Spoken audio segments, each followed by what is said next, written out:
24 ঘন্টার মধ্যে এদের মধ্যে একটা বিভাজন তৈরি করে রেখেছিল।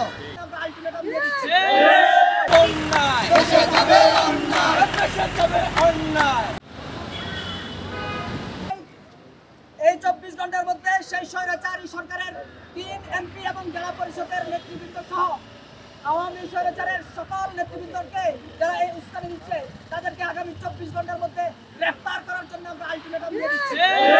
আমাদের মনে একটা আশঙ্কা তৈরি হয়েছে যে সারা দেশের বৈষম্য দূর হলেও আমাদের পার্বত্য অঞ্চলের বৈষম্য হয়তো দূর হওয়ার সম্ভাবনা নেই। তবে এই মুহূর্তে আমরা 5 দফা দাবিটা আমরা প্রকাশ করতে চাচ্ছি যে কমপ্লেক্স থেকে শেখ হাসিনার নাম বাদ দিতে হবে এবং পার্বত্য কমপ্লেক্সকে স্বৈরাচার মুক্ত করতে হবে এবং 3 জেলার এমপিরা দেশের বিভিন্ন জায়গায় আত্মগোপনে পাহাড়কে অস্থিতিশীল করার চেষ্টা করতেছে।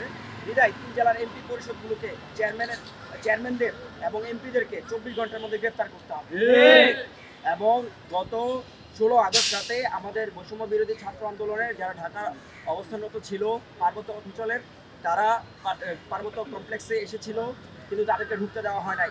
কিন্তু বলা হয়েছে যে সাবেক জেলা পরিষদের সদস্যরা তাদের ফ্যামিলি সহ ভেতরে আছেন।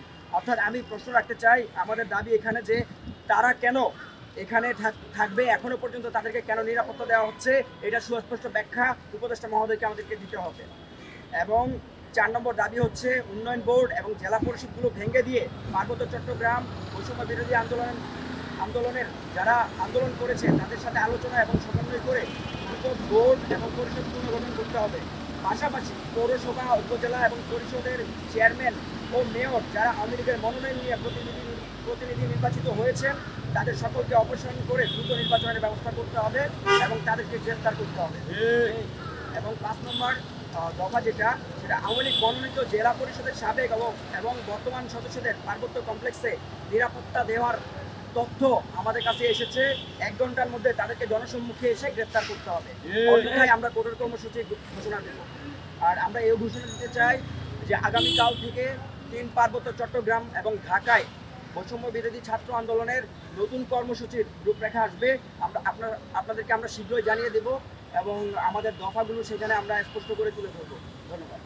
আমরা দেখেছি বিগত যে ফ্যাসিস্ট আওয়ামী সরকার ছিল, সেই ফ্যাসিস্ট আওয়ামী সরকার এই পাহাড়কে নানাভাবে বৈষম্যের মধ্য দিয়ে, ভেদাভেদের মধ্য দিয়ে আমাদের এই পাহাড়কে পাহাড়ি, চাকমা, মারওয়ার, চিয়াং, কুমির, বাঙালি এদের মধ্যে একটা বিভাজন তৈরি করে রেখেছিল। সেই বিভাজনের ধারাবাহিকতা আমরা আজও দেখতে পাচ্ছি। সেই ধারাবাহিকতার একটা উজ্জ্বল দৃষ্টান্ত গতকাল এই পার্বত্য